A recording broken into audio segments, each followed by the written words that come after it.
dikirim ke satu tempat. Kita harus dibawa ke satu tempat, jangan dibayangkan orang lain. Anda yang dibawa, Anda yang dimandikan oleh orang-orang, Anda yang dikafani oleh orang-orang, dan saat itu pun Anda diangkat di atas kepala orang-orang. Jangan berbangga Anda tidak jadi kemanten saat itu. Anda akan dibawa ke alam barzah, Anda akan dikirim ke kubur. Sadarlah saat itu Anda di atas kepala manusia dan hanya Anda mendengar suara yang indah jika Anda ahli iman.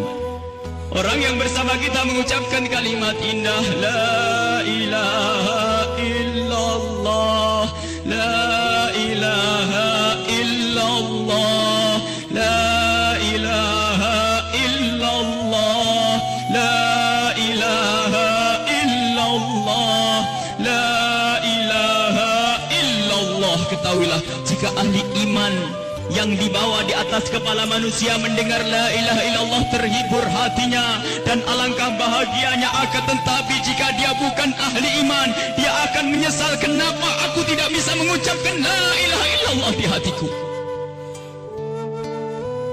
Dia akan dikirim ke alam barzah. Anda, kami akan dikirim ke kubur, dan kita pun dibawa oleh orang-orang. Sadarlah. Dan setelah kita sampai di kubur, orang-orang ternyata sudah menyiapkan kita liang lahat. Di situ telah digalikan oleh orang-orang buat kita. Dan tidak lama kemudian orang ada yang memeluk kita, ada yang merangkul kita, dan itu ternyata rangkulan untuk melepaskan kita di kubur. Kita akan dibawa, dimasukkan ke kubur dengan pelan, dan dimasukkan ke kubur dengan pelan. Mana kasur empuk yang pernah kita bangga-banggakan? Mana mobil mewah yang kita bangga-banggakan? Mana rumah megah yang kita bangga-banggakan itu? Jika ada yang berpesan kepada anak istrinya, tolong bawakan aku bantal yang empuk, tidak akan dibawakan, karena itu bukan milik Anda lagi. Anda tidak berhak lagi memiliki itu semua. Dan yang akan Anda bawa justru yang pernah Anda berikan di saat Anda hidup, bukan yang Anda simpan. Anda akan masuk liang lahat. Sadarilah ini. Anda akan masuk liang lahat. Dan wajah yang di saat Anda dicaci orang marah, di saat Anda diejek orang marah karena Anda merasa dihinakan, ketahuilah wajah yang Anda sombongkan saat itu ternyata harus ditarik kainnya dan ditempelkan ke bumi, tanah asal kita. Ditempelkan kita ke bumi. Dan setelah itu pelan ada orang yang menabur di atas kepala kita dengan debu, 1 kali, 2 kali, 3 kali, dan setelah kita 3 kali bukan taburan, tapi akan ditumpahkan air tanah di atas kepala kita, ditumpahkan tanah dan ditumpahkan tanah, sehingga yang kita ketemukan adalah gelap gulita di alam kubur. Seperti yang disabdakan oleh Nabi Muhammad, sungguh saat itu orang di dalam kubur bisa mendengar terompah kaki orang yang berjalan di atas kepalanya. Dan saat itu pun Anda, kami mendengar orang-orang berjalan. Anda dan kami mendengar orang yang melangkah semakin lama semakin jauh. Dan ternyata hanya tinggal beberapa orang, itu anak-anak kita, itu istri kita, itu suami kita. Dan mereka pun ternyata tidak mau bertahan lebih dari setengah jam. Setelah itu pun mereka melangkahkan kaki, dan suara kaki itu semakin jauh. Dan ketahuilah, saat inilah kita memetik amal perbuatan kita di dunia. Saat inilah kita akan merasakan apa yang pernah kita tanam waktu kita hidup di dunia. Anda ahli salat, Anda ahli ibadah, ketahuilah sebelum kedatangan malaikat mungkar nakir, ternyata Anda banyak yang menziarahi Anda, banyak yang datang. Ada yang mengucapkan salam, Assalamualaikum. Anda menjawab, Waalaikumsalam, siapa engkau? Suara itu menjawab, aku adalah solat malammu dulu. Ada lagi yang datang mengucapkan salam, Assalamualaikum. Lalu Anda menjawab, Waalaikumsalam, siapa engkau? Aku adalah sedekahmu dulu. Assalamualaikum. Lalu Anda menjawab, Waalaikumsalam, siapa engkau? Dia menjawab bahasanya, aku adalah kemaksiatan yang pernah engkau tinggal. Aku adalah baktimu kepada orang tuamu. Aku, amal-amal soleh ternyata pada berdatangan. Amal-amal soleh berdatangan menemani Anda. bersama Anda saat itu. Dan ketahuilah, Anda tidak akan gentar dan tidak akan takut di saat berhadapan dengan makhluk Allah yang bernama malaikat Munkar dan Nakir. Anda tidak takut lagi saat itu karena Anda ditemani amal-amal baik. Maka di saat malaikat Munkar Nakir datang, Anda pun tidak bergetar, Anda pun tidak gentar, Anda tidak takut. Dan saat itu malaikat pun menampilkan sesuatu yang indah. Karena apa? Melihat orang ini ditemani oleh hal-hal yang baik, sehingga ia pun mengucapkan salam dengan syahdu, mengucapkan salam dengan penuh keindahan, lalu berkata, Man Rabbuk wa man nabiyuk, dan begitu seterusnya. Anda, kami akan ditanya siapa Tuhanmu, siapa nabimu. Karena di hati Anda ada iman, hati Anda ada cinta kepada Allah dan Rasulnya, di hati Anda ada cinta kepada ulama-ulama Allah. Maka sesungguhnya saat itu lidah Anda akan mengucap begitu mudah. Anda akan menjawab dan menjawab dan menjawab. Dan setelah selesai pertanyaan ini, dan inilah akhir daripada ujian kita dari alam dunia menuju alam barzah. Di alam barzah, alam barzah adalah alam perpindahan dari alam dunia ke alam akhirat nanti. Maka ini adalah alam akhir ujian, dan setelah itu kalau lulus mendapatkan surga, kalau tidak lulus dia mendapatkan siksa. Setelah malaikat bertanya dan lulus, Anda ditanya, dipanggil malaikat rahmat, malaikat pemberi nikmat. Wahai malaikat pemberi nikmat, ini adalah hamba yang soleh, bawalah ini ke surga dan beri nikmat sampai dibangkitkan nanti. Akan tapi sadarlah, di samping sana, di kubur yang satu sana, ada di samping kita ada kubur, di samping Anda ada kubur. Dan di saat orang ini dikubur dan ditinggal oleh keluarganya, ternyata saat itu telah berdatangan sesuatu yang sangat mengerikan, dengan suara yang sangat menyeramkan. Seseram-seram suara di dunia tidak pernah didengar seperti saat ini. Suara yang sangat mengerikan dan menyeramkan, ketahuilah. Lalu orang ini bertanya, siapa engkau? Suaramu sungguh mengerikan. Suara itu menjawab, aku adalah zina yang pernah engkau lakukan dulu. Suara lebih seram lagi, lalu orang ini bertanya, siapa engkau? Aku adalah tali persaudaraan yang pernah engkau putus dulu. Siapa engkau? Aku adalah salat yang pernah engkau tinggal. Siapa engkau? Aku adalah durhakaku kepada suamiku. Siapa engkau? Aku adalah tempelengan kepada istrimu. Siapa engkau? Aku adalah dusta, dan seterusnya dan seterusnya. Kalau orang ahli maksiat sungguh saat itu ditemani oleh amal-amal jeleknya, dan saat itu sudah takut dan takut dan takut sebelum kedatangan malaikat Munkar Nakir. Semoga Allah menjaga kita dari didatangi oleh amal-amal jelek. Akan tapi kita semua punya amal jelek. Ya Allah, ampuni dosa kami. Jangan sampai ini semua hadir di saat itu, ya Allah. Ya Allah.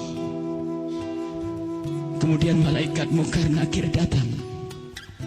Bagaimana ya kalau ini kita? Malaikat Munkar Nakir datang dan bertanya. Rupanya orang yang sudah ketakutan ini melihat malaikat semakin takut, sehingga ditanya tidak bisa berucap sepatah kata pun, tidak bisa mengucapkan apa-apa. Dan saat itu malaikat memukul, menyiksanya. Dan ketahuilah, pukulan malaikat ini seperti yang disebutkan dalam satu hadis, jika dipukulkan ke dunia, maka dunia ini akan hancur dan isinya. Dipukulkan kepada kita kalau kita ahli maksiat, dipukulkan kepada siapapun yang ahli maksiat. Dan saat itu setelah selesai diuji dan ditanya, maka malaikat ini berkata kepada malaikat penyiksa, wahai malaikat pemberi siksa, ini hamba Allah yang bermaksiat, siksalah dia hingga nanti dibangkitkan. Ini yang harus senantiasa kita hadirkan. Kenapa Rasulullah pernah memerintahkan, aksiru min dzikri hadzihil ladzat, sering banyaklah menyebut kematian, agar kita sadar bahwasanya kita juga akan mati, lalu mempersiapkan kematian ini. Al-kayyisu man dana nafsahu lima ba'dal maut. Orang cerdas itu yang mempersiapkan untuk kehidupan setelah mati. Seorang sahabat bertanya kepada Nabi Muhammad, ya Rasulullah, ayyun nasi akyas, orang apa yang paling cerdas ya Rasulullah? Dijawab, aktaruhum lil mauti dzikra, yang paling sering menyebut kematian, yang paling sering mengingat kematian. Wa ahsanuhum lima ba'dahu istidada, yang paling banyak untuk mempersiapkan setelah kematian itu adalah orang-orang cerdas. Dan ketahuilah, siapapun yang selalu ingat kematian itu akan semakin indah tingkah lakunya. Jangan dianggap kalau ingat kematian orang ini akan cemberut. Jangan dianggap kalau orang kematian dia akan selalu muram. Tidak. Orang yang selalu keingat kematian akan semakin indah di dalam berinteraksi dengan sesama. Dia tahu bahasanya senyum kepada istri itu pahala, maka dia akan sering senyum. Dia tahu bahasanya menghargai suami adalah pahala, maka dia akan menghargai suami. Dia ngerti bahasanya tegur sapa, sopan santun, saling kasih dan cinta kepada tetangga itu menghadirkan pahala, maka dia akan bersopan santun dan bersaling kasih. Maka orang yang sering mengingat kematian itu akan menjadikan dia semakin baik di dalam kehidupan ini. Kalau ternyata ada orang mulutnya tajam, tangannya suka mukul orang, yakinlah bahwa dia lupa bahasanya dia akan mati, atau ingat mati tapi tidak sadar bahasanya itu semua akan dituntut setelah kematian. Maka mari kita mengingat kematian agar hidup kita semakin indah di dunia ini. Semua yang kita lakukan di dunia ini akan kita petik buahnya di akhirat. Udhkuru aktiru min dzikri hadimil ladzat. Hadis yang diriwayatkan oleh Imam Tirmidzi dan Ibnu Hibban. Bahasanya, perbanyaklah engkau menyebut kematian. Bahkan banyak sekali Rasulullah memerintahkan satu amalan tujuannya agar mengingat kematian, termasuk ziarah kubur. Fa innaha tudzakirukumul maut, karena ziarah kubur itu mengingatkan orang-orang yang mengingatkan kita kepada kematian. Menyebut orang yang telah mendahului kita dalam iman, mengingatkan kita kepada kematian. Membaca manaqibnya orang-orang saleh itu juga mengantarkan kita agar ingat kematian. Bisakah kita menyusul kepada Imam Syekh Abdul Qadir Al-Jailani? Bisakah kita bisa menyusul Syekh Al-Imam Al-Haddad? Bisakah kita menyusul Sayyidina Al-Baqi Al-Muqaddam dan seterusnya? Ingatlah kematian. Bahkan sampai di saat hendak tidur Rasulullah selalu mengingatkan, hendak tidur ingatlah mati. Hendak tidur ingatlah mati. Sehingga disunnahkan kalau orang hendak tidur menghadap ke kiblat sebisa mungkin, lalu meletakkan pipinya di atas telapak kanannya sebisa mungkin. Kalau tidak dibalik, yang penting menghadap kiblat. Dan saat itu jangan lupa untuk membaca zikir. Membaca subhanallah seperti yang diajarkan oleh Rasulullah kepada Sayyidat Fatimah Az-Zahra, membaca subhanallah 33 kali, alhamdulillah 33 kali, Allahu Akbar 33 kali, dan membaca doa-doa yang lainnya hingga mata ini tertutup, tertidur dalam keadaan berzikir. Ketahuilah orang yang tertidur dalam keadaan berzikir, jika ia dibangunkan kembali oleh Allah sepanjang ia tidur, ia mendapatkan nilai pahala. Dan di saat tidak dibangunkan kembali, jika tidak dibangunkan kembali oleh Allah, maka ketahuilah saat itu dia mati dengan husnul khatimah. Husnul khatimah, mati dalam keadaan iman. Maka dari itu, ayo kalau hendak tidur persiapkan untuk mati, karena kita tidak tahu bisa bangun kembali atau tidak kita di saat kita tidur. Apakah bakal dibangunkan lagi oleh Allah atau tidak? Sungguh orang tidur seperti orang mati. Digunjing orang tidak tahu, barangnya diambil tidak tahu, dan seterusnya. Dia adalah seperti kematian. Maka dari itu kalau hendak tidur persiapkan untuk mati. Jangan sampai kita lelap dalam tidur di saat kita lagi asik mendengar satu lagu, katanya lagu pengantar tidur. Apakah tidak takut jika anak kita lagi mendengar satu lagu pengantar tidur, tak taunya anak kita tidak bangun lagi? Kita tidak tahu ternyata yang didengar adalah hal yang semacam itu. Mau kemana dia nanti? Mau tidur bermaksiat, mau tidur ngunjing orang, mau tidur memutus tali persaudaraan. Apakah dia yakin bahasanya besok pagi akan bangun?